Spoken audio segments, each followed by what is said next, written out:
Right, hi, welcome back to Back with a Bang. Myself, co-host Jack Duly, and we've got a special guest today, as said before, Andrew Mcgahon. Andrew, thank you for joining us today. I really appreciate it.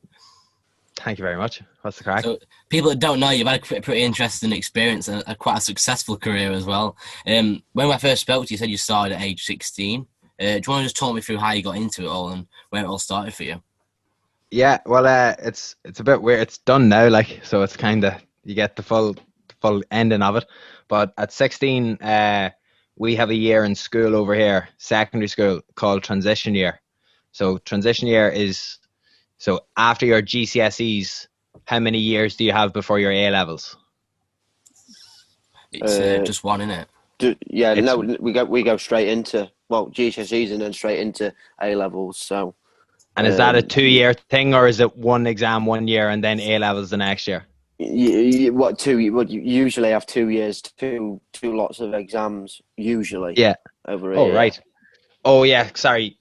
You take 3 subjects 1 year, is it? And then 3 subjects the next year or something like Yeah, that. yeah, Yeah. yeah, So yeah, what we have is some schools have an optional year called fourth year, which is also known as transition year. Otherwise, in a lot of places, you can just do fifth year and then the next year do your leaving cert. So the object of that thing is that to send you out on work experience and to try and get you to do different things to find out what you'd be interested in your job longer term. And I got into radio because of my uncle, and he was involved in a local station, and I did my work experience there. And I was always fond of like writing and fond of English and stuff like that. So I thought that this would be a cool thing to do. So it was just by literally having the time in school to try other things and see what I was interested in. I just really started to like the whole concept of radio. In terms of MMA, that was just lucky. I was a pro wrestling fan. I think the same as anyone that's ever liked MMA at some point has argued over who was better, Stone Cold or The Rock. And when we grew up, we realized they were both as good as each other, and we shouldn't have been arguing at all. But the whole thing is that like who was a Ken Shamrock? He was like mad into. He was big UFC star years ago, and he was also involved with the WWF. So a local community radio station called Dundalk FM had people on it doing a show called Punchin' and Crunchin', which is, looking back again, probably one of the worst names for a show ever invented. And they had put up a post on a forum looking for someone who'd be interested in joining and getting involved. I was the only person who got onto them. It was just a case of they were shocked that someone had got onto them. So, and I only lived down the road from the radio station, so that was quite lucky. So that was my very first experience, and I got that at the end of like this in fifth year. So when I was in fifth year in school, I had continued on from the transition year experience and started my own radio show. So, or was involved in someone else's radio project, and that was essentially it. There was very little of a scene of MMA in Ireland, but I thought that I was already, like, Ariel Helwani at this stage was already doing video interviews through Fan House or AOL, and already was the most prominent person covering the sport, and it was in its infancy then. So I was just like, oh well, look, there's this guy who's doing it in America, so I wonder if anyone's doing it over here. And there was like only these guys who I'd met with the radio station, a website called fight.ie, which was owned by a local promoter, and a website called Fight Hounds, which was ran by a guy from the south of the country. And that was basically it. So when you get into the Dundalk FM, I mean, you start doing a bit of MMA coverage and that. Did you know instantly that that's what you wanted to do, like MMA journalism? That's the route you wanted to go. So you say you're looking at the path of Ariel Helwani and how he did it, and you think there was no really MMA journalists in Ireland. Was that like a path you ultimately seen straight away that you wanted to progress down? Through seeing Ariel being in that position just kind of made me aware that there's an adult who's doing it. Do you know what I mean? But when you're 16 and you still have to then do your exams and assume you're going to be going to college, you've already blocked off like a certain amount of years of your life in your head, and you're too immature to actually know what those years are going to look like, because you can actually do both. Do you know what I mean? But at the time, you're just so freaked out, you don't know what it's going to be. So I had actually been more thinking, still like and still do presenting, like just radio presenting. I really like radio as a medium, and I really liked radio as a medium when I was younger. I can remember recording Bowling for Soup's Punk Rock 101. I don't know if you've ever remember that terrible song off BBC Radio 1 on a cassette, like when I was 9. Do you know? And I was like, I just loved it it was magic. Do you know? It was just a voice coming out of a thing in a house. Do you know what I mean? And in Ireland, the radio is very prevalent in our kitchens. It's like, it's the most Irish thing in the world that a mother would be listening to the radio in the kitchen. Do you know? So it was like, that's what I was more so interested in longer term. But it was only as I kept doing the other thing that it just became more, like, you don't really think, oh, I'm going to get to this stage. You're just kind of doing it because you enjoy doing it, and it becomes something a little bit more along the way. Yeah. So, you know, when you were 16, 17, you're covering the sport. Did you find yourself people like not taking it serious? Because me and Jack, we started at a similar age. I started at 14. Jack started. How old are both of you now in context? So what's your stories now? I'm 19. I'm 19. 17 at the minute. Jesus. So what I would say there, because I noticed that's Jack. So go back to, I can't see Charlie, but I'm mentioning Charlie here. So just to give like context, I was only mentioning you to my friend a minute ago because I told him where I had to go to do. And I said, I remember you were covering a football match maybe, and I just saw loads of tweets. And it gave me such a throwback to being at a really low level amateur MMA event, and I was spamming my timeline. And I know that you're not spamming your timeline. You're keeping up to date on everything that's happening at the thing that you are covering. It's not about how many people retweet, like, or reply to you and engage with it. You're there because you're documenting what's happening. You are the official record or an official record of the thing. So I just always remember, like, that stuck out to me so much because at the time, because I was scrolling mindlessly looking for something to entertain myself, and I was like, Jesus Christ, I don't care about this football match. But I could remember so many people at that age, in my age circle, critical of that content because it wasn't, they were like, no one gives a fuck. And I was like, that's not really the point. It's like, you have to do it. Like, that's the thing. Like, I'm there to do that thing, so I'm doing that thing. So that's a harder thing to articulate because it's so long ago. But it's kind of like, as you are saying that, like, do you think people taking you seriously? No, they don't. And they're standing there looking at you with a shit-eating grin on their face as if to think, like, who is this kid? But you get the genuine exception to the rule in every way. And like, Ariel is that for myself and so many others in terms of contact. Do you know, like, reaching out to him at that age? I wouldn't have got credentialed for my first ever UFC if it wasn't for Ariel. Like, I got rejected, I think, he emailed. I don't know if it was for a UFC event in London that I went to for my first one, or if it was the story is about my first American event. But at the time anyway, we were not recognized enough by the UFC to get media credentials for an event of that stature or whatever it was.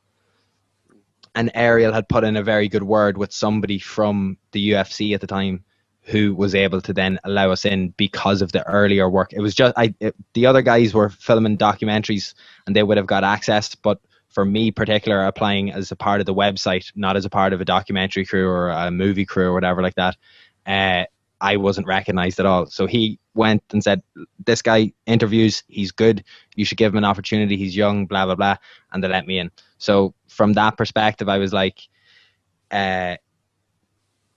yes, they do look at you, but then there is the good people out there that will recognize your commitment and will try to help you, you know, essentially. So it's like, yes and no is the answer to your question. I'm sure you've come across people who are willing to help or offer advice, and then I'm sure you've come across people who are like, you know, just kind of like looking down on you a wee bit. Yeah, so that leads on to my question.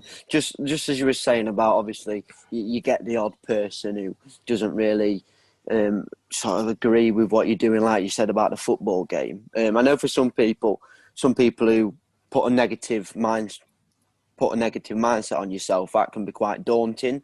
How did you ever feel like that at times, and how did you overcome it, if that makes sense? I still haven't overcame it to this day, so don't worry, it doesn't go away. It's going to stay. It's like I could list so many phrases here that you could Google, and I don't want to say that you've felt them already or that you'll feel them eventually, but there's a thing called imposter's anxiety, which means that you feel it especially from a younger age, and you feel it because you're a younger person in an official capacity around professionals, which simply mean get a wage in exchange for the service. That's a really daunting thing, and it makes you feel out of place. So it's like that was a thing that I've always suffered with. Even like stupid stuff that now that I just love doing jiu-jitsu, and I might just want to post a funny picture as if no one has ever heard of me. Do you know what I mean? And the caption doesn't have to mean anything to anyone, but so many people I have met so many people through so many different gyms or events or things, and then you become friends with these people, and then the internet is you are a searching name and a tap away from being able to contact anybody that you've come across in the last 5 years, because you've probably exchanged social media details. So it's like a really huge world in a really small confined space, and that can be a very daunting thing, because you think that every single one of those people are seeing it or consuming it or passing knowledge on it or passing an opinion on it, when that's not the case at all. If you think of all the stupid stuff you've watched while you're on the toilet, someone could be watching your stuff while they're on the toilet, and they bypass it straight away. So it doesn't even it's not something that you get over, but it is something that you don't care about anymore. I used to be very I wouldn't even say driven by feedback. I had a very good mentor when I was younger, in terms of content and in terms of interviews and in terms of that stuff. I just had a really, really, really, like, I attribute him to like building whatever it was I was able to do that people thought was good. And that was for a certain period of time, but it was because of him. Do you know what I mean? I would attribute that fully to that person. So I guess that is, I don't know if I'm kind of answering your question there, or if I'm just kind of going on it, because it's like it's a hard thing to explain, because I don't feel that it's worth anything, because the reality is you can't rest on a laurel of something that you did 2 years ago or something that you did a year ago. It can be great to just be like, oh, this happened, that was great, but as a person, like, you can't carry that on and think that you're going to get your next thing from it. You're only as good as your last fight. AKA, if an MMA fighter hasn't fought in 4 years, is someone really going to care about him more than the guy who keeps knocking people out?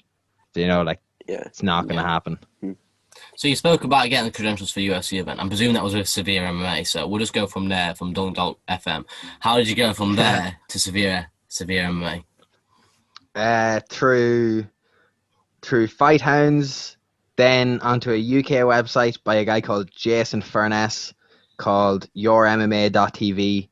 And then from yourmma.tv to Severe MMA. I first met Graham from Severe MMA at a Cage Contender event in 2012. Maybe at the Owen Roddy and Shannon Googety fight, which was Cage Contender 10. But I had been going to them since Cage Contender 5. So I had then met, I think at Cage Contender 7 or 8, I met a guy called Pete Carroll, who is the most prominent mixed martial arts journalist in Europe now, but he was Pete then. And Graham was at the summer thing. So I was there doing interviews, and Graham was there interviewing as well, and also shooting for Severe. And he was just like, why don't you do these interviews with us? And we'll just agree to link up at the next event. About a year previously, I had linked up with a UK guy called Mike Morgan, who had set up Woe TV. Oh yeah. And when I say linked up, I not necessarily had linked up, but John Ferguson, who's the Cage Contender promoter, was like, oh, you should I'll get you to screen test for me or something like that. And he's going to put me on telly and all of this stuff. And that Mike was his video guy. So Mike did a couple of shots of me on camera, but it was just, I never had the money or a friend with camera or any way of being able to get equipment or or how to edit these things or how to do these things. All I had interest at that time was audio editing, or known from learning stuff. So that was a big thing of it. So Severe then would have officially started at the next Cage Contender, which was a Cage Contender in Belfast.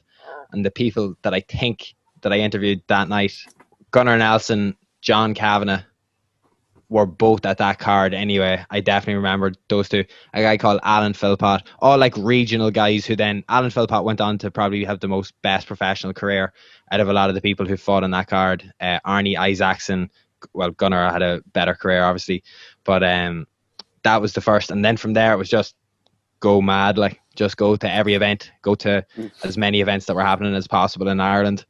And that was just a really good I'm going to show you this now in a second, but ask your next question. I have a memorabilia here beside me that I want to, that's brilliant. Well, obviously, no doubt, what we would talk about mainly, and what quite a lot of research we've done on you is, notably, you have interviewed Conor McGregor, and you interviewed Conor during his time when he wasn't, as famous. There's a question for you there. You interviewed Conor at such an early stage in his career.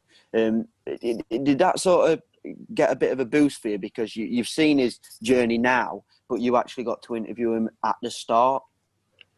Yeah, here's the thing that, like, I was going to even just say, I suppose I'll get to it later, but like, I wasn't at the last fight. And I thought, like, I was like in my head, like leading up to it, I was just like really annoyed at myself. I was just like, oh, wow, like outside of John and Conor, like you've probably been at the most amount of them in a row, in terms of fights from Ireland to now. And I was just kind of like, oh, well, it had happened. I think Pete hadn't been at the fight, the Mayweather one as well. So I knew that, like, it wasn't like life goes on as such. Do you know what I mean? It wasn't going to be the end of the world. But at the time, I put a big stock on it in my head because that was the end of like a streak. It was like the Undertaker losing at WrestleMania. I was like, oh, that's the end of it. It's gone. It can't be redone. So in the same way that someone couldn't go back to be there at the start to be able to get an interview with him to say, oh, blah blah blah. So it's like, it's just I was just the guy who stayed on the longest. There was other people interviewing Conor there as well at the time. Like, there were other people in Ireland who were doing things to create content as well and got the access and stuff like that, because at the time nobody else was doing it, and any sort of coverage that was being put on the sport was being perceived as a very good thing, because it's still not recognized as a sport in Ireland to this day. So like, MMA is not recognized at all over here. So it will never get funding. It nearly was made illegal a couple of years ago. So that, like, they were happy with all of the exposure. So I do think it's cool, if nothing else. Do you know what I would say, to even how I can relate that to use? If you think that you have ever seen a prospect in anything, whether it's football or otherwise, you will feel the same way as you start to see them develop, and you will just be drawn towards wanting to cover that thing because you can see something there. And I don't mean to tell you that you're going to be right all of the time. And I'm not trying to say that I predicted any of the stuff, but there are multiple like written or podcasty things that I've done before where I was saying, like, no, this is going to change things. Do you know what I mean? This is big, this is big, this is big. And the effect that he had on the sport was, like, it has taken it to an entirely new level that has actually changed how the sport functions. Do you know what I mean? Like, would fighters be testing free agency in the way that they are constantly talking about it if these paydays didn't start increasing from Conor? Do you know what I mean? If he didn't start the rapid change of buys, you could look at, say, all the pay-per-view buys and what they are now, like, because of the last 5 years. Yeah. You know, and then it makes the current events just look so numbers-wise pale in comparison. That's countered now by the fact that it's on ESPN, so they'll only ever release numbers when they're really good. And even then, we have no way of independently verifying if they are really as good as they say. So at least with the old method, you had independent people who are corroborating the story, as opposed to the promotional partner releasing the story. So I suppose just within that, yes, I felt very lucky as time went on to have been there at the start. But at the start, it was just nothing. So it wasn't a thing. Do you know what I mean? It was he unquestionably had extreme talent and a unique personality. And there were people in Ireland who said from the get-go that this guy will be a UFC champion. So there was already a bit of a buzz, you know. So it was like, at the same time, RTE weren't doing anything. No radio stations were doing anything. TV3 weren't doing anything. They came to the gym before to SBG in 2009 before UFC 93, but no other coverage of anything. So it was always going to be the people who are dedicated to covering it that were going to get those early scoops, I suppose. Yeah, just a quick question on Conor. How did that relationship develop over time? So I've got a similar situation. I won't say he's going to be as good as Conor, but he could be.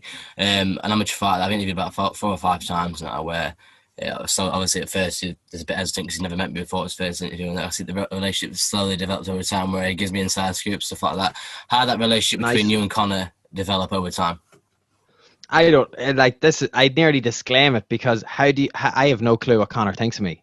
Do you know what I mean? Conor could be watching this right now thinking, this chap is a clown, and he's already turned it off. And if that's happened, sorry about that. Like, I can't speak for that. Do you know what I mean? I can just say that, like, from the perspective that he never really said no to doing interviews and would be engaging in the interviews with me, whether that was because I had been there before, or whether it was because of how I asked questions, or whether it was because of what I asked or in the way that I asked them. I would just be blowing smoke up my own hole if I were to say, lads, it's because I am the best questionnaire person in the world. He just couldn't resist the way that I asked questions and felt that blah, blah, blah, blah, blah. Do you know what I mean? That it wouldn't be true. So from my perspective, just being there constantly, or Graham telling me where to be, when to be, to get these interviews, being that figure that I'm talking about, that's what's more important. I do think that the early interviews are funny, and I get sent old clips all the time of meme pages that are like redoing them, or people who are doing voices over them, and they're funny. Do you know what I mean? Because maybe that was him building me in a way. Do you know what I mean? He said the thing about, oh, you want to be like Ariel, you need to start acting like you belong, blah, blah, blah. Like, it was a really powerful thing to say to a young person at the time. Like, I've watched them back within the last year or so, because I think that the best thing from doing those interviews is that I'm now in a position to say that, like, I have my own athletic ambitions. So it's like, I've got to study one of the best mindsets in the sport, got to pick his brain about specific things, and even how he can talk about training. Like, if I'm not interviewing him, like, I couldn't ask him the questions I'd want to ask about jiu-jitsu in an interview, because the majority of people watching that interview do not care about that question. So if you only have 7 minutes, but you have a really interesting question about how is training in the gi going to help you in this fight because modern jiu-jitsu might be good, blah, blah, blah, and you swept Nate Diaz, blah, whatever.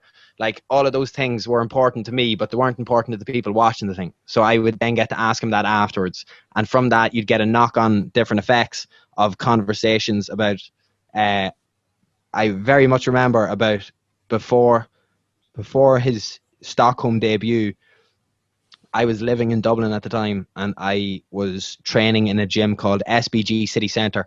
I was training there because a guy called Joey Breslin, who's a couple of years older than me, was a blue belt in jiu-jitsu. And again, another person that you just look a step towards, slightly ahead, and think, wow, well, if he's teaching and living in Dublin and teaching in different locations as a blue belt, and if I can just keep training and get to that level, that I can be at that stage as well, and I can do that someday, then that's how you have to go. You have to, like, see people what they have and think, okay, I can work towards that and I can get there. So I was living in Dublin, and SBG had opened the gym in Blackrock, and Conor was there training. And I asked him about The Secret, because he had said it in an interview, or he had talked about it, this book. And I had been reading a book that's on my shelf over there called Think and Grow Rich by Napoleon Hill, which had been recommended to me by a guy who's a brown belt at the time called Dara. from Dublin, and there's so many things in common with those books. You know, and I'm not saying that you read a book and it changes your life, but I think that if a person can be clicked on by consuming a bit of knowledge that then sparks them on to go on their own path, they don't need to be referencing this every day to study it and then try to live their life by it. They just need a eureka moment once. Yeah. Do you know? And then that takes over for them because they don't need to be told it anloanymore. Yeah. Do you know? So they're just like, okay, well now this is what I found my formula. Now I just have to do my formula 200 times and get low and just do it everywhere so that people will know you as the guy who's doing this thing, and they'll respect you as the guy who's doing this thing, because nobody can knock content. No one can knock consistency. You cannot slag the person that interviews every fighter on a card. You know, you just can't, because they're doing good work. They're there in that sphere. They're there in that thing. And who are you to say that they shouldn't be doing it? So again, there's kind of like multiple points there. I'm sorry, but it's all linked. Just one question. Just answer it as quick as you can. Do you think we'll see Conor fight again? No. No. Okay. No. Against Khabib, maybe against Nate Diaz, and way more likely, yes, in a professional boxing capacity. But realistically, there is nobody worth his time fighting in a world where the UFC are not willing to pay what he is worth, in a time where they cannot massively capitalize through events, promotion, and revenue. Because, as Ariel put it, and this is like, I'll be honest and say I didn't even read it. I saw the headline, how the UFC are mismanaging 2020 Conor McGregor. My opinion is that he was ready for an absolute tear up on a season, to the point now that instead he's doing a charity cycle for a water cycle that's over like 130 kilometers, I think. It's like some insane thing that he's doing that's nothing to do with the profession that he's trained for. He's doing it alongside Olympians, and that shows the focus that this man had ready for this year, and the UFC absolutely dropped it. They could have had Conor fight 4 times this year were they willing to pay him enough, but I don't think that they would have made enough of it in this current world climate, and it's an absolute shame. It's a travesty, because if you look back just through his career, there were multiple times that he was meant to fight other people or offered to fight other people, and the UFC said no. Whether it was Diego Sanchez in Mexico, I think he had offered to fight somebody like after the Poirier fight, in between that and the Dustin fight, him getting injured for 11 months as well. We should be able to look back on an extensive catalogue of him in the UFC, and that's, I think, the biggest shame, that as soon as he realised his value, the UFC realised we cannot keep upping what we pay the person that's changing the game. And I think that's like, he should be worth way more. He should have got way more fights. And I think that we'll look back on history as that being the most important thing. Yeah. Right. Well, do you agree, Jack? Enjoy your evening. Thank you. Well, thank you for letting me join, Charlie, and thank you for taking the time to do this. We appreciate it. I'll let you talk about Jiu Jitsu now. And yeah, okay. Thank you ever so much. Hopefully we see him fight this year. Hopefully we do. Hopefully. But that's, fingers crossed. Why bother when you have that much money and they're not giving you enough? No. Well, I'm going to go and enjoy a bottle of proper 12 now. So I'll see you later. Excellent. Good man. See you later. Bye bye. Sound. Right, so before we go on to Jiu-Jitsu, I'll just talk to you about the Mac Life, because obviously you went from Severe to the Mac Life. So, Andrew, so you went from Severe, so you've been covering all these events now with Severe, you've interviewed Conor, and then I think the Mac Life, I might be incorrect here, the Mac Life forms, Conor McGregor creates the Mac Life. Is that an instant process you join there, or is it a few months where you go into that? No, it had been like, as far as I was aware, it had been an idea for about a couple of, just around the Diaz one fight, and then they started it that summer, and it was started by a guy called Colin and Lee, and Colin was getting a lot of stuff from the training camp of Diaz too. And then, like most things, if there's a longer term objective capable of from doing it, Conor's generally interested in it. I know that how you look at maybe how everything is built up over time, whether it's the different channels that they've done with the Mac Life, or the McGregor Fast, or the Proper 12, or McGregor Sports and Entertainment, or August McGregor, and all of those things. They've just all consistently, like, they have just gone up. Like, so that was the, like, when did I, it was, I remember how it happened. I just don't remember how close it was to the second, to the fight. But Severe's the last thing I did with Severe was August for 202, and then by 205 I was working with Conor. But I think that I do think that he actually only asked me maybe a week and a half or 2 weeks before the fight. You know, so it was like a before New York as such, you know. So I wasn't sure what the story was. I didn't. It's kind of well documented, and it's not embarrassing. I look back at it as a thing that, like, that's exactly how I felt at the time. I'll stand in front of anybody to their face and say I was as passionate about that thing at that time. I cared about it so much that I had every right to bawl my eyes out on a podcast with Sean Sheehan to say about how upset I was about leaving Severe MMA, about how I thought that, like, I was letting people down. And I cannot explain how touched I was by the messages of people that had never interacted with me before, never, ever, ever felt the need to interact, share, like, retweet, anything, that reached out to say how long that they had been listening for and how much they enjoyed it and how stupid I was for thinking that, and that you absolutely need to go and get this thing, grab the bull by the horns and go and fucking run with it to the moon, because you're not letting anyone down. But that was, looking back at it, that was a personal flaw in me and how I reacted to that thing, because you can't be as passionate about the reaction to that thing if you want to be consistently producing to the best of your ability, because then you'll feel disappointed if something doesn't match the expectations of something that you had already done. Okay, so that's a bit of a heavy one there, but it's like, it's Eric Cantona or whoever it was, it's hard to go back. What is it? Wenger said it, maybe, I don't know. Hard to go back to eating whatever after you've been raised on a diet of I can't think of the thing, but if you have good, I had very good, like, content up until that point and reactions and stuff like that. So it was like, it did seem like a natural progression. And selfishly, I'll even look back and say selfishly, I probably shouldn't have done it. Like, I say probably there as if there was, like, I don't regret doing it. I don't begrudge doing it. It was exactly what I wanted at the time, and it's something that I will always be thankful for being able to, like, be there to see, like, and to experience. But the reason why I left was because I didn't get the interview before 202. So I had done those pre-fight interviews, didn't get one before 202, and kind of thought, oh, like, I was actually hurt. Like, at the time I was hurt by it. Yeah. And that's what made me go, because I was like, from the perspective of your longer term ambitions, if you want to have this catalog of content that as a young person you took initiative on, and now 4 years later your life is changing every day in front of your eyes through opportunities or other things or reactions, and it's like, I absolutely did what I think was best at that time. And it's really easy to look back at it now, but it was incredibly distressing for me at the time.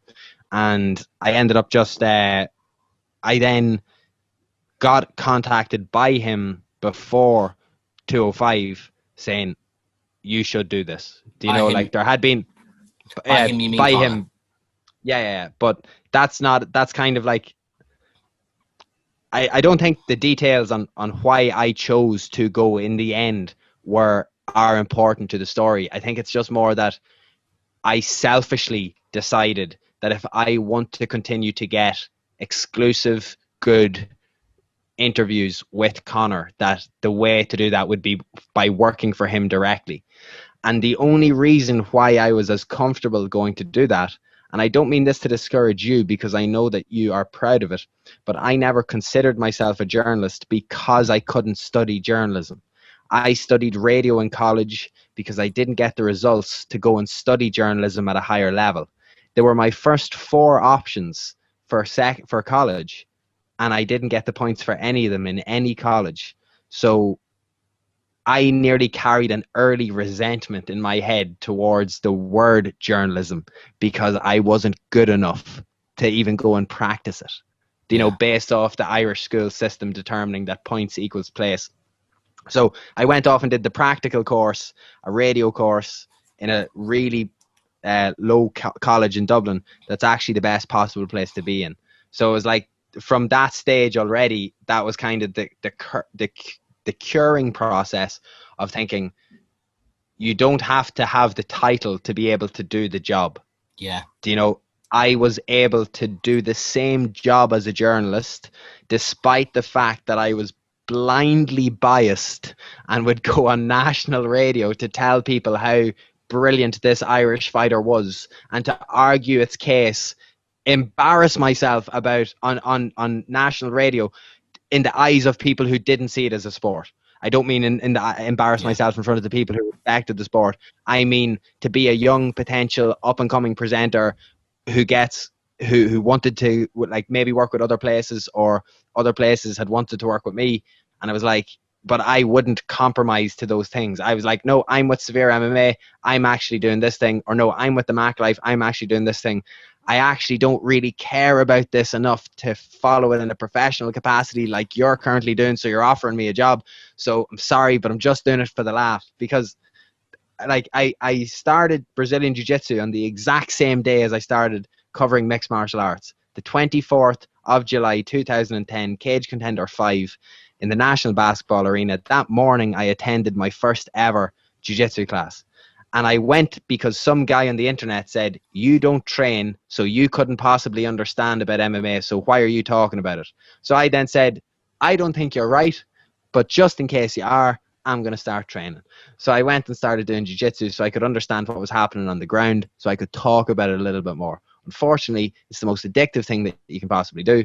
And here I am 10 years later, not doing MMA and still doing jiu-jitsu. So as far as I'm concerned, all the experience that I got coming up, whether it was like early or severe or the Mac Life, has all just led me to this great process right now where I think I'm capable of qualifying for ADCC. That's not something I've said out loud. There's people in Ireland right now watching this laughing at themselves after me saying that. They'll send it to someone in a WhatsApp group because they're too busy caring about themselves. Care about yourselves, lads. Worry about what's going on in your own gyms. Don't worry about what a chap who you don't know is working on quietly by himself with an ambition for the last months, and he's just saying it now about 8 weeks before the trials. No one can start to prepare for and win and qualify in ADCC trials 8 weeks away. I'm not an idiot. This has been a long-term thing. I think that I can get somewhere longer term in jiu-jitsu, and I don't mean that badly. I just mean that I love this thing so much, and I know that in my head, if I want to be egotistical, by accident I became the second most known video interviewer in MMA behind Ariel. For a period I was, just because of Conor, no other reason, because of Conor. But if I was capable of tricking a system, let's say I am a fraud, let's say it all was luck and it's because I'm deceitful, if I was capable of tricking that system, I'm definitely capable of tricking the jiu-jitsu system as well. You know, so, but it's not. It's because I worked hard at the other thing, and I'm willing to work hard at this, and I am working hard at this. And I take offense to anyone who says that I'm not working hard at this. It's like I'm sitting here drinking fizzy drinks. That's grand, but fizzy drinks and diet are things that we can eradicate. Not being willing to work a stupid amount of training sessions a week consistently, not having a stable wage, not being able to move out at 27, still living at home at 27. All of those things are a very hard thing to be able to then get yourself out of bed and train twice a day. Do you know what I mean? And get the bollocks kicked out of you. Do you know what I mean? And lose. And a black eye cut open terribly here. Thanks to notice that early on, yeah. Thanks to Vasily in Balbriggan for that last night. Do you know, my first ever cauliflower ear, that means I actually can't even hear you in this ear. All of these things are only happening to me now, but I've been training like mad. And it's just like, I know that this is just, that was more so just something that nearly had been in me for so long, and I'm sorry that I've gone on a tangent from your question. I know you'll have more questions about, like, say, the Mac Life stuff, but it's like, to me, everything, like, people have an opinion on the things that I've done. People think I'm an idiot for the things that I've turned down, or the things that I don't do anymore, or the stability that I had in my life from doing those things before. And they called me all sorts of idiots. But nobody else but me knows how I feel when I'm training, or when I'm competing, or when I'm getting ready to compete, or when I'm traveling abroad with my friends. There is a niche there that longer term I can take advantage of as a professional capacity. So let me work on it the same way I worked on the MMA stuff for a lot of years before anyone started caring. Yeah. You know, it's like that's the important thing, I think. I think, but I really want to get into the Jiu Jitsu. When you talk about the Jiu Jitsu, obviously you was doing your media Yeah. on the side as well, and obviously doing Jiu Jitsu on the side as that. I'm pretty similar. I do my journalism and I do MMA training on the side, and I get that feel like, oh, I wish I could go to MMA training. I've got an interview to do, or I've got a write up to do. Wish I could go to MMA training, but I can't. Was that sort of thing for you then when you was like doing your pieces? You got to go to an event. I can't go to Jiu Jitsu this weekend, but I've got to go to do my event. Was that sort of thing when you was doing your journalism with Mac Life or your reporting and such? Yeah, so in 2014, I dropped out of college. I had one more year. Like I had the college that I actually went to. You'll understand this. It's a BTEC. Oh right, yeah. BTEC is a British. So like there are Irish colleges that will award BTECs because we don't have them in our version of BTECs, which is called FETAC. So it's like the lower level sort of stuff. You can use those things as step-ons. In the college that I was in, if you did the level 5 BTEC HND diploma, you could get onto a 1-year degree to then get a level 8 degree. And the workload that was going to be in the degree year was so severe. It was 2 years in one. And that was when I had to make the choice of what I'm going to split my time on, because I had a job in a nightclub. I had the jiu-jitsu. I had severe MMA. I had a bit of radio stuff, and I had college. So this was just after Conor had knocked out Brandao, and we knew he would be fighting in Vegas in a couple of months' time. And I knew that my club were going to Brazil that November for 3 weeks to train. Yeah. And I didn't go 9 months previously when they had last gone. Yeah. So I knew how good it was and how good it would be and how much I wanted to go. So it was really because of Conor McGregor versus Dustin Poirier and my coach organizing a trip to Brazil that I decided I was done with college and I would just focus on MMA, covering MMA and jiu-jitsu. And then I'd have a job at the weekends to be able to pay for it. So I don't think that my most important thing was always getting to shows. And I definitely would have slacked on my training when I was abroad, maybe for events. Yeah. But I was always, it came up in my memories the other day of a picture that I took in 2015 of me wearing a checkered shirt and gi bottoms. And it was after driving home from interviewing Joseph Duffy. And I like bombed it down the road to be able to get there for competition training. So I do think, like you had said to me, just if I counter back to you, you had said to me about, like, I would say get into gi Brazilian Jiu-Jitsu. Find a gi Brazilian Jiu-Jitsu club in your area and practice that as your activity. Even if you're not able to get to like that way, if you're not able to hit whatever an MMA session there is, or any sort of striking session or no-gi session, at least a gi Brazilian Jiu-Jitsu session will have an alternate timetable that could potentially suit you. And it's just more important to be around the thing. Even if you're only there once a week, just to be consuming it and to like being on a building block towards it. Because there is a huge uptake in people who are covering it or covering sports in general, turning more analyst-wise. Luke Thomas has a really good... Luke Thomas is one of the best in the world, but I wanted to do that type of video that I saw of him this morning 3.5 years ago. I have it written in a notebook here about like me standing next to a television, or a striking analyst standing next to a television and someone else doing something on mats to talk about jiu-jitsu, and me asking them questions, you know, like saying, well, how was he able to do this and why was he able to do that? You know, it's like, that's where I think, because fans are more intelligent, that's where it's going. They care a little bit more about the nuances. If they're not going to get someone who's going to slag someone off, they'd probably just be more informed. So I did see that kind of as the thing. So I'd say that to you from the perspective of knowledge in this area is really important, that you're still so young that in 8 years' time, you'll probably be a higher level. You'll be a brown belt. Do you know what I mean? So it's like you're 19 now. That means that by 27, my age, or 26, 27, 28, you'll be a brown belt in Brazilian Jiu-Jitsu. Or you could have had pro MMA fights. So it's like, don't hold yourself where you are right now versus where you can be in 5 years, because the time is going to pass anyway. And I say this to anyone who stops jiu-jitsu or is thinking about stopping jiu-jitsu. Time from you leaving the gym to when you eventually come back is going to pass anywhere, and you're going to be raging that you didn't train twice a week. you didn't just get up out of your house and go and do it. You know, I would say, like, I have many excuses for things, many excuses for things, but I have found it very hard to excuse on my fitness, because my coach has just drilled it into me, saying like everyone has an hour to give every day.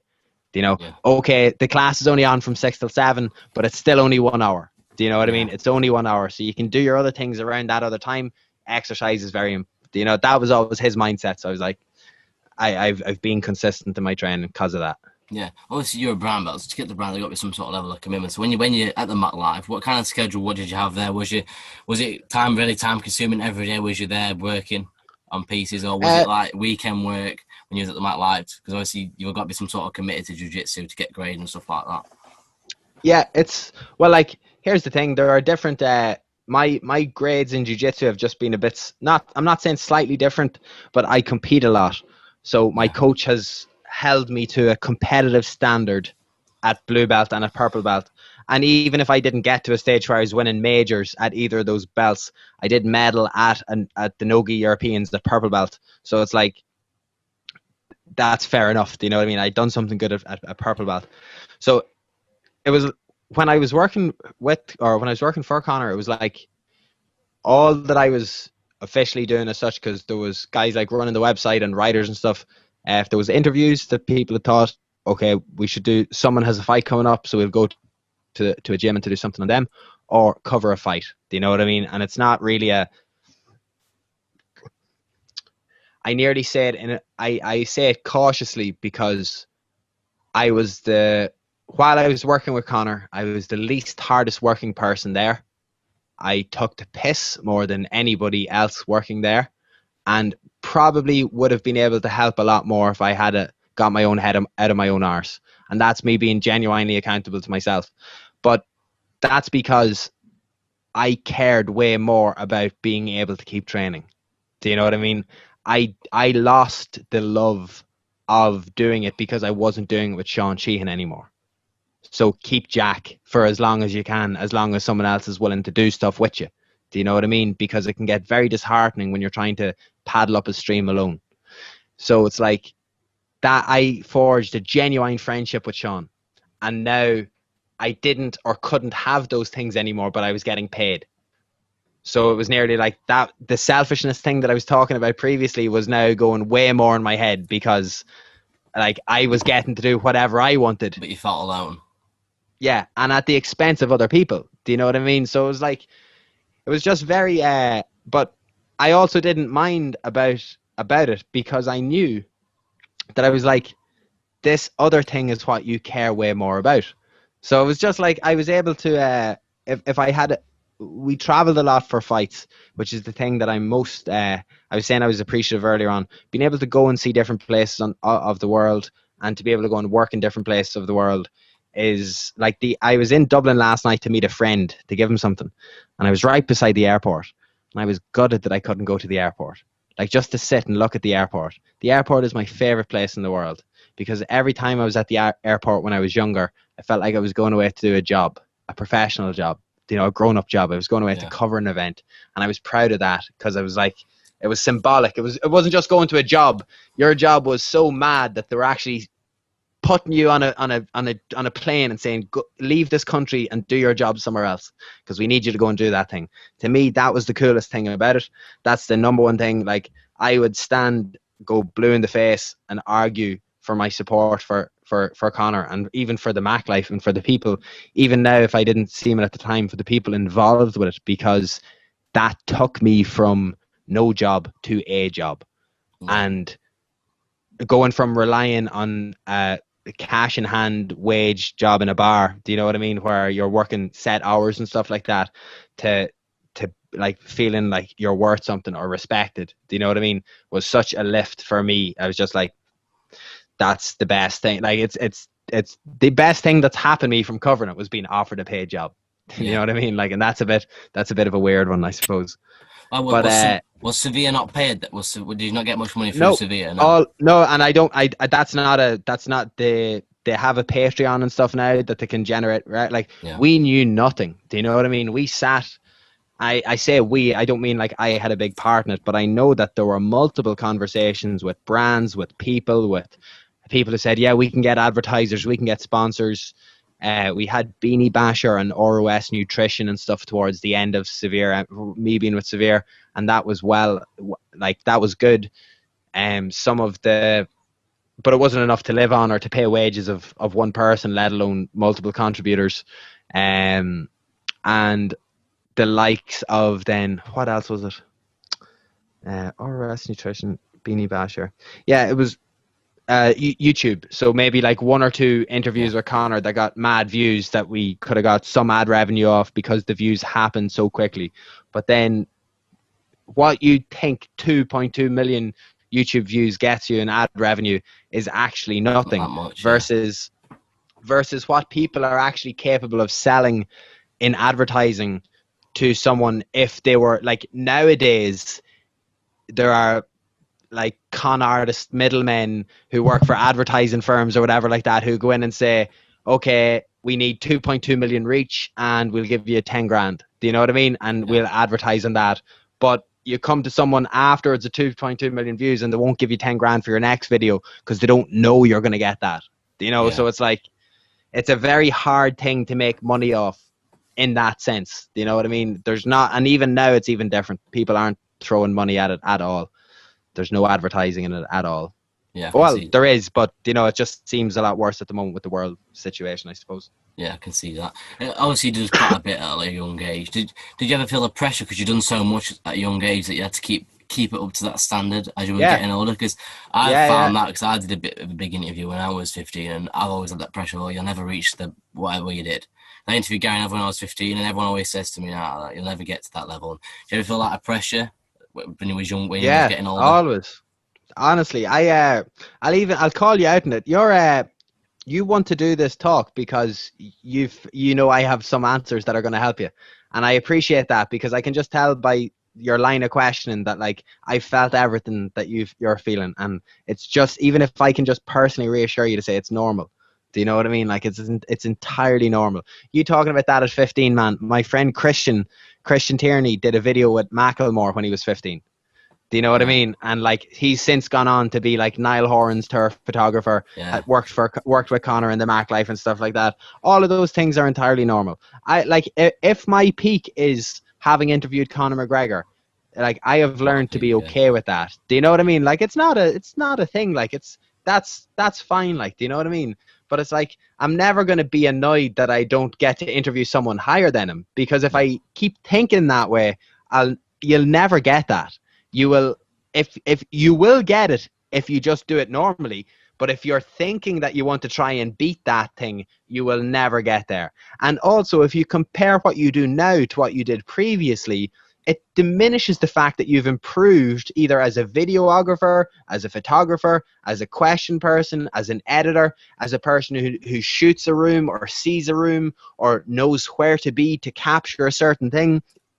All of those things, I am infinitely better at every single thing that I did 4 years ago than I am now. Yeah. Infinitely is not the correct word in that situation, but you know what I mean. I'm better. I have improved, I suppose. But yeah, no, that's like the Gary Neville at 15 thing. Like, that's, if anything, that's a better reason to be able to contact Gary Neville now and say, Gary, I did this piece with you when I was 15 and I have it, I just, whatever. Do you know what I mean? Or I would love an introduction to, or if it were possible for you to be able to make an introduction. Like, all of these, you'll also come to learn when the world reopens a little bit more and you start going to different things over the years, is that the people that you put on pedestals in your head are human beings that you meet in real life, and they're exactly the same as you, and they're not different because you've only seen them digitally and you can approach them and talk to them. Do you know? Joe Rogan sat beside me by mistake at a UFC in a UFC media room because there was food there. Like, Joe Rogan was just there getting his dinner before going out to commentate some fights. I was just at an event early. I'm sitting down eating. Joe Rogan sits down beside me. And I said nothing to Joe Rogan because in my head, oh my God, that's Joe Rogan. And this was after I had started working for Conor. So Conor was far bigger than than Rogan in terms of like what normal people would care about. But to me, Joe Rogan was Joe Rogan. So it's like, oh my God. So it's like, that's going to keep happening to you. But then you can normalize it and you can say hello. And then they say hello because they're a person. Do you know what I mean? They're not a cautious robot that doesn't interact with people that they don't know. Do you know what I mean? That's like, I feel like it's just, I don't mean to say that I'm just trying to reassure you, but these are normal, authentic ways to feel. And it's how you feel when you care passionately about something. Yeah. Do you know what I mean? It's far worse to think that there are people who don't feel that way and they're doing the same thing. Do you know what I mean? Because then and I'd also say to you, don't get caught up in that either, because then you feel like you harbor like an annoyance towards them, that, oh, you don't care as much as I do. Do you know what I mean? And it's not about caring. It's about everyone doing whatever they want to do with their lives, and fair play to them. Like, I just wish that was in my vein from when I was 21. Yeah. Do you know what I mean? That, like, just focus on you, worry about what you're doing. Yeah. Don't look left or right. Don't look 100%. Back. I appreciate your answer on that one, by the way. I appreciate that one. And before we talk about your move to Jiu Jitsu, I really want to get onto that. There's a camp I really want to talk about, so you'll have been around it. The Conor Khabib camp. Can you tell us a little bit about that? Because obviously, if he said it was wrong camp, from what did you see for that camp? From the access you got working at the nightlife? I think that the best way, like, without trying to like shut down your question as such, because the reality is he has everything filmed. So it's like, whether it's a movie, documentary, series, biopic, whatever, like, all of this stuff will eventually be told. It's the same, like, I wasn't there, say, for talk's sake, when he fought Malignaggi. Do you know what I mean? But that's still something that I'm glued to my seat wanting to see, like, you know, and it will be released eventually. Do you know what I mean? But I think that the thing that frustrated me the most about the Khabib camp was just that there was so many external things built around the fight. And this is just reaction or reflective looking back at it now, because I didn't feel this at the time because I wouldn't have known. But there was the whole tour. Was the World Cup was that summer? 2018. Yeah. World Cup was that summer. So Conor was at the World Cup final. Khabib was also at the World Cup final. So Proper 12 was either released or being released. I think it was. The fight was as important to promote that. Like, the whole part about the deal was that the UFC had signed with that. Do you know what I mean? And these are the good decisions that he made, that even if it meant that fight was lost, which I know is Conor, and I just say that from an annoyed perspective, because there is only one person in the UFC who can beat Khabib, and it is Conor. And I do think he should have bet Khabib in that last fight. So it is frustrating to think that the versions of Conor that we have seen in the UFC smoke that version of Khabib that showed up against him that night. I think, I'd argue blue in the face with that to anyone today. Just watch his other fights. It's very clear to see that this is a different type of human being. Yeah. So Conor has never, ever, ever, ever, ever, ever, ever made an excuse with an injury until he mentioned his foot. Yeah. The only way a man would flip on a moral of that, of not having revealed an injury despite having no ACL for multiple years, is if he knew in his heart he was capable of winning that fight. Do you know? Because now you're trying to rationalize it and explain it to someone else and saying, and his foot was bad. And that was the thing that was like, I didn't see it happen. I don't know how it happened. I don't know who did it. But you could tell that he was restricted in that foot. Do you know? And it's like, severely restricted and hampered. And it was just kind of like, and I was only there for 2 weeks. So it could have happened one day before I got there. And I'm talking shite. Do you know what I mean? Yeah.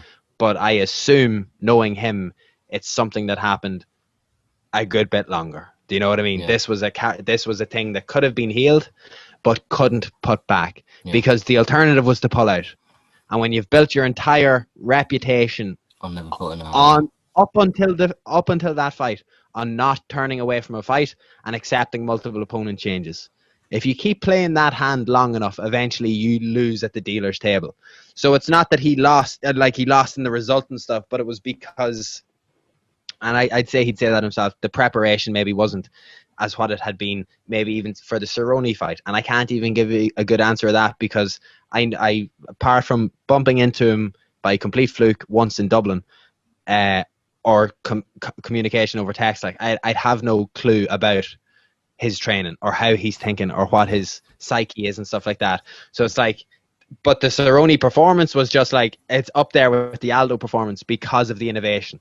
Like, it's literally, from a movement perspective, the whole thing about the Cerrone fight is enough reason to be saying, like, the UFC dropped the ball massively. It's not Conor's fault he put him away as quick. Do you know what I mean? It's like, that actually just shows that there are only a certain amount of fights that should interest him in the UFC, because otherwise he's just going to, like, surely Conor McGregor would be fine with smoking a load of guys who are nobodies as long as he's getting paid for it. Do you know? Yeah. Rocky 3 was based off that ideology before Clubber Lang came and ruined it. So it's like, that's like that's what I suppose would think, is that, like, he is the only, maybe Justin Gaethje ruins that statement, I don't know, but I think Conor had multiple opportunities of finishing the Khabib fight, or a different Conor would have been able to capitalize them, like a sharp or whatever Conor. But that's, you can't cry over spilt milk, and I also can't criticize the man in the arena, because I am very conscious of doing that now. Whenever I do stuff like this, if I go back, the last thing I ever want to do is talk shit in a person who's brave enough to step in front of a cage. Do you know what I mean? Or to fight, or to do these things. And it's also heartbreaking when you lose. Like, I do think that there is nothing better than losing, like taking a good hard loss in a jiu-jitsu in a tournament. There's nothing more sobering that makes you reevaluate and makes you, like, work harder and really get your head down than being roasted, like properly roasted by someone who's multiple levels above you, almost to feel uncatchable, until you get another go at them and realize that they're human. Do you know what I mean? They still might have bet you, but they're now definitely humans. They're not uncatchable. So it's like, that's the one thing that's most important with me, and I would say to anyone when you're covering the sport, for the sake of trying to be funny or saying something that you think people might think is funny, you don't shit on a person who's going to have longer lasting complications in their life because they're engaging in such a dangerous sport. Do you know what I mean? For the sake of your couple of listeners. Do you know what I mean? That's the thing that I try catch myself on that. So without saying, like, oh, and he lost it because, I'm saying it's sad. You know, it was really, and it was a shock to me how upset I was by that fight. Yeah. And that's, I don't mean that in like, and here's a long story about me personally, but in terms of pure guttedness and emptiness and upsetness, like, it was because I knew I was done as well. It's because I knew that was my, like, that was my finishing, and I was done, and I was focusing on jiu-jitsu full time. I knew that getting on the plane, like, I knew it before, but I knew that there was just something sadder about leaving Las Vegas in that capacity for the last time on a loss. Despite having left Las Vegas on a loss previously, whether it was Mayweather or the Diaz thing, this was different because it shouldn't have been one. You know, in terms of ability, in terms of that, it shouldn't have been one. Yeah. So you just mentioned you knew before the fight it happened.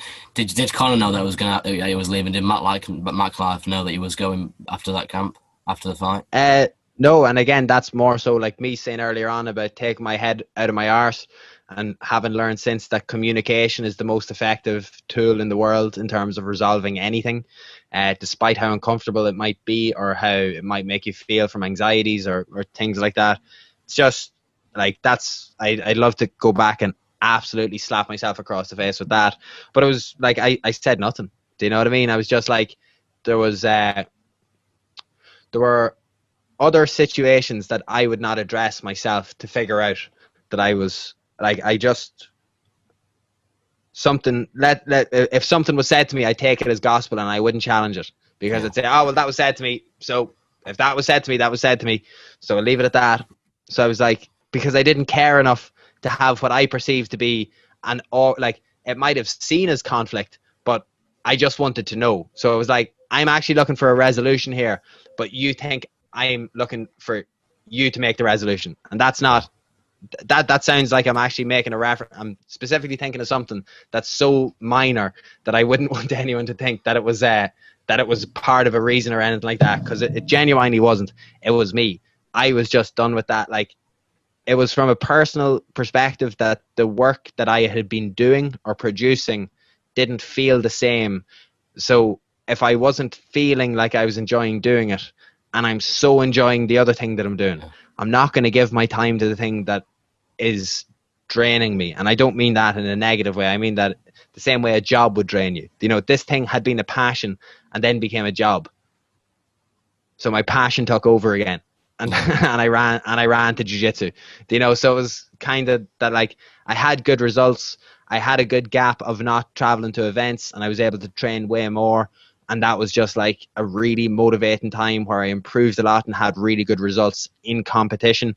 So I was like, now's the time to strike on it. You know, like, I'm still at that same point now because I'm not doing anything professional in place of it. But that was the knowledge of a couple of good matches against really highly rated, world rated purple belts or world ranked purple belts. I was like, oh, I can now do this. Yeah. Like, I've literally been working with a man who verbalized it from the start and achieved and changed the world of his sport. So why can't I? Yeah. Like, as simple as that. Why? Who says who? Okay, cool. Thanks. You're not me. You're not a brown belt featherweight. You're not in my weight category. It doesn't matter if you can beat me in the gym. Show up on the day and compete against me and we'll see who'll win. Yeah. Do you know what I mean? That's how I'll test myself over the next couple of years. I'll be held to account by my competition results. If I can get good competition results, that's a big to anyone who says that's not a good, that I couldn't have done it beforehand. Do you know what I mean? So it's the only way you can prove those people wrong is through action. And I had a couple of close matches with people who were way better than me or were very, very good. And I was like, here, full in, like that all period, in. That period just really decided, I feel like this is what I want to do. I'm actually going to try and take it now. It's like it was 4 years on from when I had left college. Do you know what I mean? And I also, without trying to blame her, like, I had a relationship during the time of, say, blue belt into purple belt, and the time that I had given to training and jiu-jitsu previously versus after, if I look back at it now retrospectively, like multiple years out of the relationship, and like, that's like a different, I'd go back and do that differently. Do you know what I mean? I would keep training in a priority. I think I could be at a higher level now, in a sense. So I suppose I did slack. You were saying earlier on, did I ever find it hard about going to whatever? I was like, yeah, at a point I was sacrificing training, but people will do that for their lives, and then eventually, if you want to make it, you realize I can't do that. Like, I have to just focus on this for a while.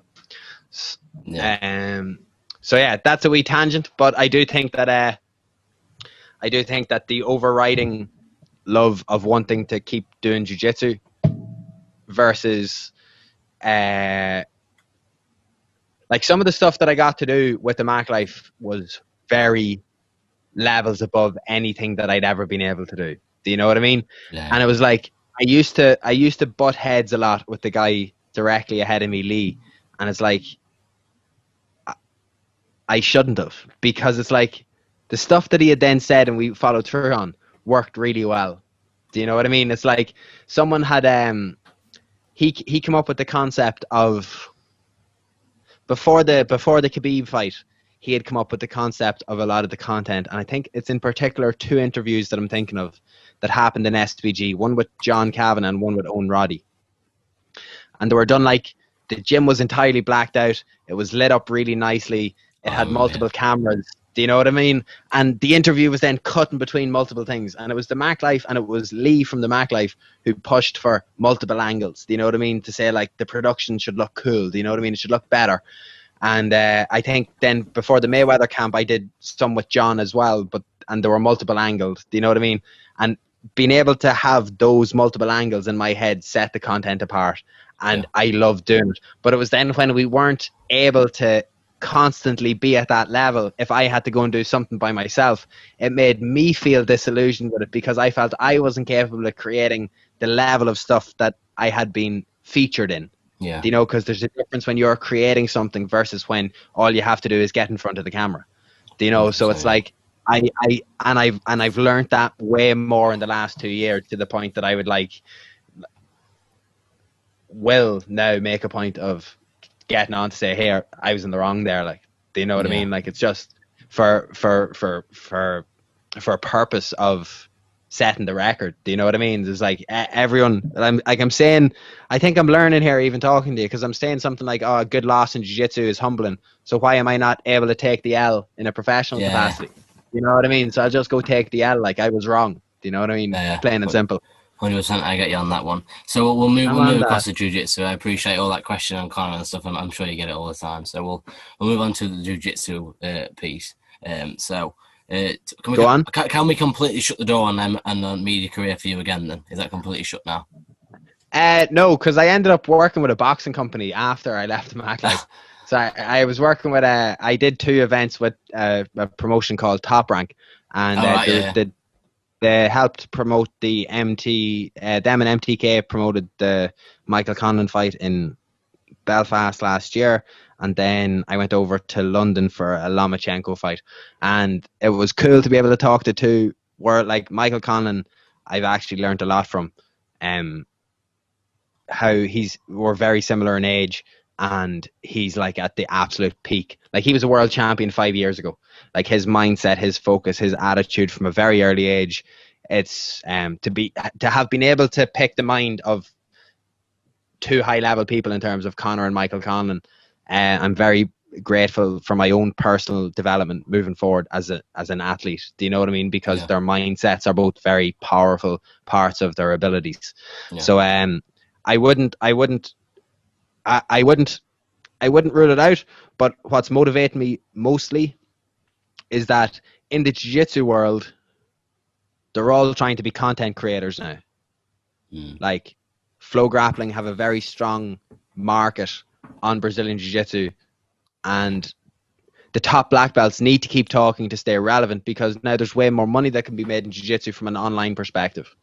So whether it's through instructionals or otherwise, so they have to stay relevant. So they're doing podcasts and they're doing stuff and they're being more interactive. So it's like, I'm so far below those people that I don't need to be talking because it's inauthentic. I would rather be about something, not be talking about something. And when I get to a certain level, or when I'm done competing at an adult black belt level, hopefully, I will look for some sort of work in the future. And I don't mean look for some sort of work. I may end up doing podcasts again. I was convinced I was going to start doing them fully again when lockdown started. And then I realized trying to create something like that consistently in such a depressingly worldview is at the time was not a good idea. Yeah. So I was like, I just think that radio, yes, I love it. I'll always keep doing radio. And if RTE offered me a job tomorrow, it would depend on the job. So yeah, I probably would. I would be back in some capacity. Like, I would like to be doing broadcasts and stuff in the future, but the world is not open in that way to even think about it. Yeah, and I am still a couple of years away from even wanting to go in and be like full on at it again. Like, yeah, you mentioned lockdown. Obviously, this ADCC goals been in your mind for a while. You just told us. How would you train in lockdown? How, was it online? A lot of people did online classes, Zoom, and that. Was that your sort of thing, or did you? No, were you lucky enough to have training partners around? Or I didn't do a single online training session. Everyone I know bought instructionals. Not everyone I know, but loads of people were buying instructionals or downloading them and just watching a load of stuff. And in all honesty, looking back at it now, my mindset at the time was, the number one thing that I enjoy the most about training, aside from the fact that I've become friends with a lot of the people that I train with full time, is that the after feeling, the feeling of endorphins that go through your body and mind after you've had a really hard training session, especially from the perspective of being engrossed in Brazilian Jiu-Jitsu. It's enthralling, especially when you get to a certain level where you're able to go back and forth with people and not maybe just get smashed, or not be so good that you're just smashing everyone. When you can get it into a good state of training and a good state of mind and a good state of flow, it's one of the most powerful human endorphins that I've ever experienced. And I'm not overstating that. So that is I don't want to say that was the thing that I was always after, but it was, in a sense, it was like, if I'm not able to get that, I'm not going to be doing burpees in me sitting room. Like, I'm not gonna get fit. We don't do burpees in our club. I'm not actually taking the piss out of my coach there. I'm taking the piss out of people who do burpees. But it's like, those things didn't appeal to me, because I know how much I had trained. I know how much I give my body towards training, and I'm never going to get a break like that again in my life. I had been training with skills and that you was able to take that break. I was delighted. Like, looking back at it now, like, fair enough, it was tough. I started training X amount of weeks in. It wasn't immediately, but I started training again. I had my own mats, so it was just a case of people coming to my garden or me bringing mats to someone else and training, and none of us died. So I was like, after a certain point, I was like, okay, things are going to reopen eventually, but I still want to train. Like, I need to train now at this stage, like, because martial arts training in particular has a load of knock-on benefits and effects. Like, so you're nearly making people sicker and unhealthier by telling them that they can't do it, or that you can't go to the gym. But you can go and get loads of drinks in a pub, or you can go and do the thing. That, but gyms, nah, sorry guys, too risky. That's just, I don't know, it's crazy. So where are you at the minute with your training with Jiu-Jitsu, and are you got at the gym every day now, twice a day, as you were saying before? Is that your schedule at the minute? Every day. We reopened. I have a good app on my phone here that's been tracking my training, and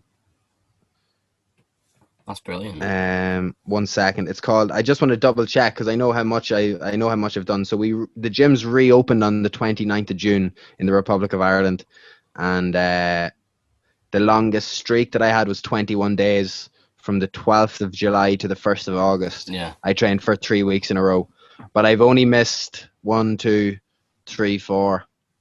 I've only missed 4 training sessions. There's only been 4 days where I have done no Brazilian Jiu-Jitsu since the 29th of June. So even if that's just me drilling one session or flow rolling one session, or at least training for 1 hour, I have done at least 1 hour of Brazilian Jiu-Jitsu every day, bar 4 days since the 29th of June. And I think that people can do it. They just have to manage it. You just have to be I'm lucky now that I've got myself to a level where people are more willing to give up their time to train with me. Yeah. Trying to get people to train with you as a blue belt was not easy. Do you know what I mean? Because we weren't all as into it. But as a brown belt asking a blue belt, will you do a bit of extra training with me? They're going to jump at the opportunity, because other people would be charging privates for that. Do you know what I mean? So it's like, what is and will always be more important to me is that if it's Monday to Friday, I have to be training in the mornings and I have to be training in the evenings. And if there's no classes on at that time, at the moment, then I will go and get that training wherever. So I will maybe do, at the moment, 1 or 2 training sessions a week. The last couple of weeks I've been doing at least 1 a week in a different gym, and I'm only doing that just to go and get specific new bodies, get over the anxieties of training with new people leading up to the competition. ADCC trials is still going to happen on the 3rd of October, so I still need to be preparing in my head for that. And if there was a localized lockdown, I would, I suppose, keep training in my thing. And longer term, to be honest, man, and again, I suppose I have to do it now because I'm saying it, I want to go to Norway this year. I'm hoping to get to Norway for 4 weeks. That training, just to train and switch off myself and just literally leave a smartphone either in the house or not bring it at all, and just go to Norway to train for 4 weeks. But their gyms aren't. A world class gym, 2 world class black belts called Espen Matthijssen and Tommy Laniker. I really like their jiu-jitsu games. I try and study their jiu-jitsu games. They're both high level competitors. Tommy's won the Europeans at black belt, silver medalist at the Worlds, and they both live 7 hours away from Oslo. So the preconceived notion that you have to be from a big team to achieve something in Brazilian Jiu-Jitsu has been utterly shattered by these 2 guys, because themselves and their training partners have like invented new modern guards that they're able to use against people who haven't caught up with. So they're there at the highest level of the world right now, and they are outstanding. Like, from what I've got to watch and see of them, like they're class. And I regret massively not being able to, or not going and training when I was in America all of these times anyway for fights, and just being so like dual minded, being like, no, I'm here to work and it's too expensive and I'm not going to stay on in America. Like, I should have been busting my bollocks working so that I could stay on in America for 2 weeks to train. That's the difference between me then and me now, is that like if someone was flying me to somewhere in the world, I'd be saying, no bother. Can you make like the flight's €100 cheaper if you book me home 3 weeks after I'm meant to go home. I'll cover my money there for the rest of the time, knowing that I have a flight home in 3 weeks and I can train. You know, I would do that now because I'd want to take advantage of that, learning more. So Norway to a place called Haugesund, hopefully for 4 weeks before the end of the year, and with a view to going out for longer for training for specific things. If I I know I'm going to really enjoy it. It's just a case of, am I going to be adult enough? Like, I don't want to leave my gym. I don't want to, like, I'm not going to leave my gym. I'm not going to leave the club that I train with. Like, I'm not going to leave Dundalk, but I do need to be prepared to leave Dundalk in the way that I was leaving it for MMA events, you know, just go away and train and stuff like that. Okay, yeah. So last couple of questions and I'll let you go. Go for it. No problem. I'm gonna send a voice note while I'm here, because I have 2 missed calls from a guy. Worries. I'm meant to be doing a private tonight, and I just forgot what time the private was at. So he hasn't texted me. He just rung me. So no worries. One second. Go on, answer. No, I can hear you. I'll answer your question. Yeah. So, gi or no gi, and why?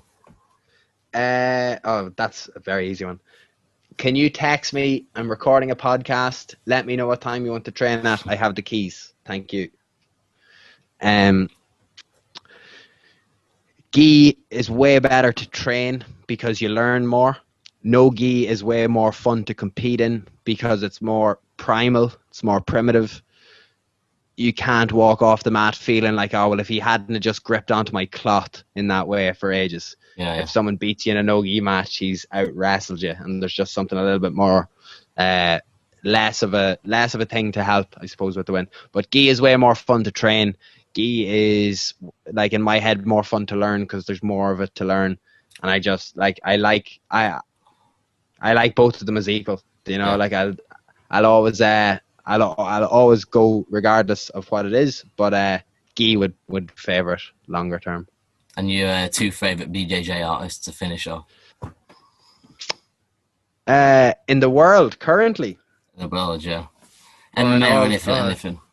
Oh, right. Well, I'll just beat I could wax on about the athletes that I've taken inspiration from, but Sean O'Malley is one of the next generation of elite level MMA fighters. I think that he is going to win by submission tonight. You think? Yeah, because like I watch his training videos, but I don't watch them. Like, my mate is subscribed to his Patreon, and we watch his training videos. So he gets the videos of him and Tim Welsh training. How he trains, he's so far ahead of people. He is streets ahead of people. And even if he were to lose tonight, it still wouldn't put my opinion of him off, because everyone can lose at any time. Like, he is so far ahead of everyone in that the sense that he still can lose there, but I just think that he can lose a fight. I just think that how he's training, maybe it's because he's the only one who's putting the stuff out. So maybe other people are training differently, and this is how he builds hype, because he shows people and then they believe in him.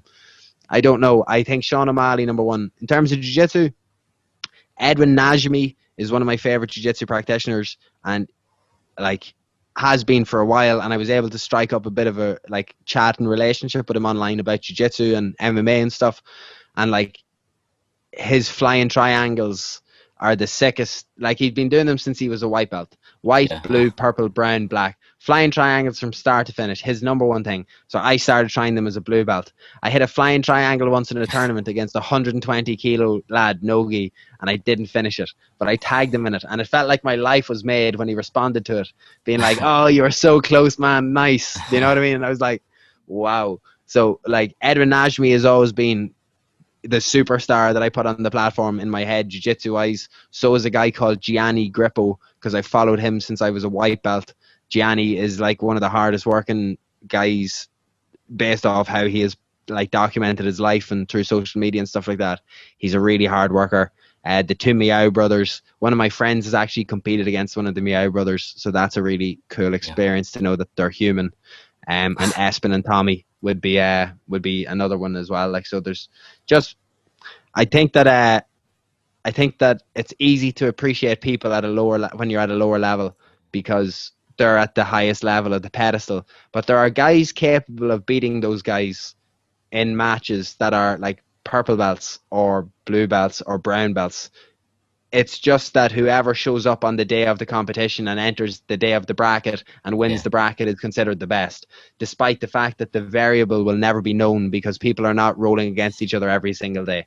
And really, that's not, it wouldn't be the point of it to roll against each other every single day. The jiu-jitsu is just great for being jiu-jitsu. Yeah. Everything else is just a bit like, the competitive thing is just a separate thing entirely. But 100%. Yeah, they're the best.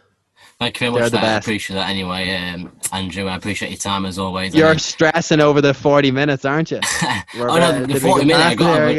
I got a what's the name? A gift saying I've got a gift over 40 minutes, so it's carried on over that. Actually. Oh, excellent! That's brilliant. So I appreciate the advice and the time you've given me tonight. I really do appreciate it. No hassle at all. I honestly, I genuinely just, I mean that, and it's like, for me, like, I have nothing here in front of me, and the one thing that I would, if I can give you any advice that I would even lose, I'm not going to lose sleep over this because I think I'm a little bit better at it now.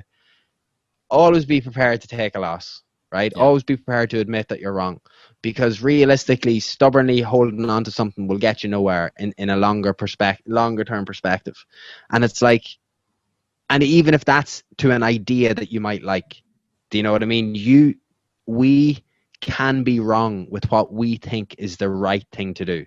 Just because the idea came from our own heads, we can be more passionate about it, and therefore we can fight for it more.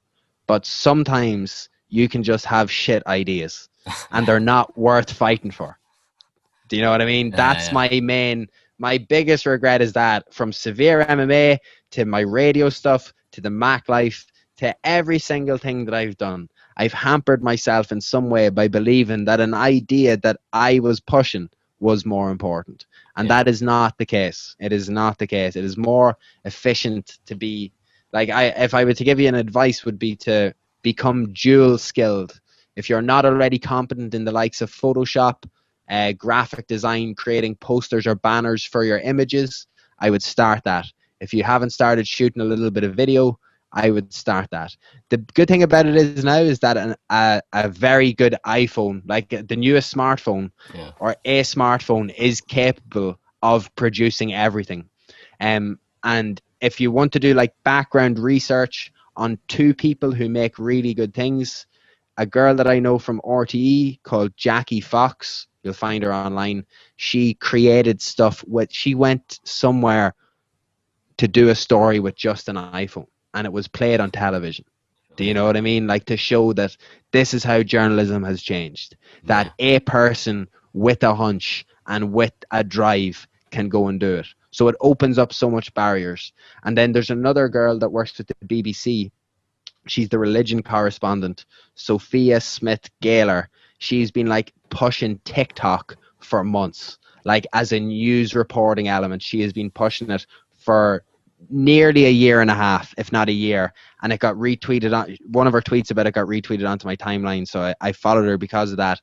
And she has been on the ball with anything digital moving forward. So it's kind of like, as stupid as they are, being engrossed in your smartphone is essential. And I would say get become a monkey wrench, become a Swiss Army knife. I already see that you're involved in different things, you're interested in doing different things, or you've got, like, say, like, being involved in football and MMA is a very good thing, because when MMA is down, football is up, or vice. You're always going to have something.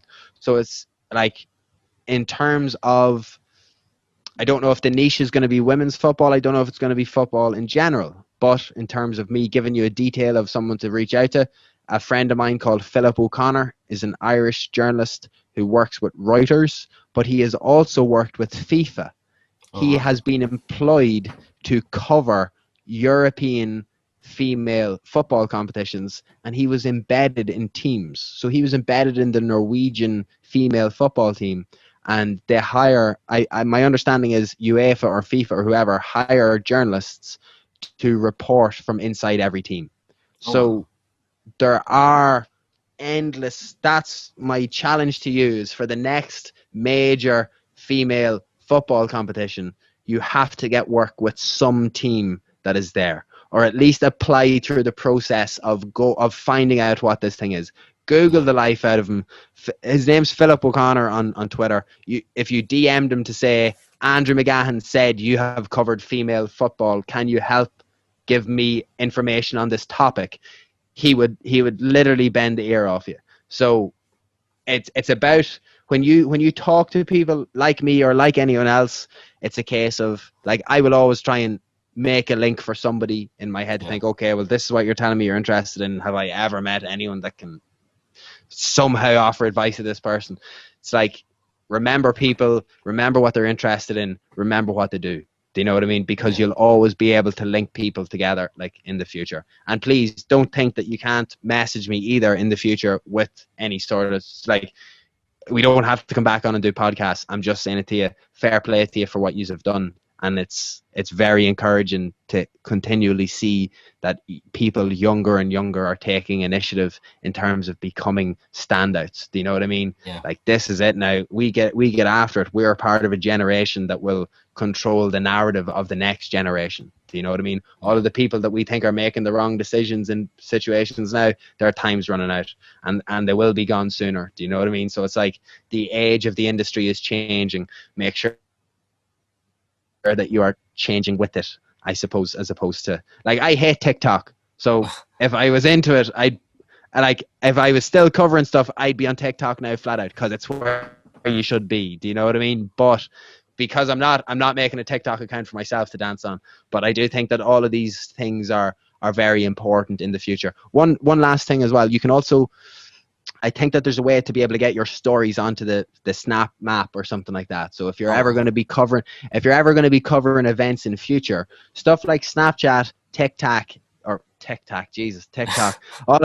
all of those things are so they're used by such a high percentage of people who don't consume news or resources in any other way.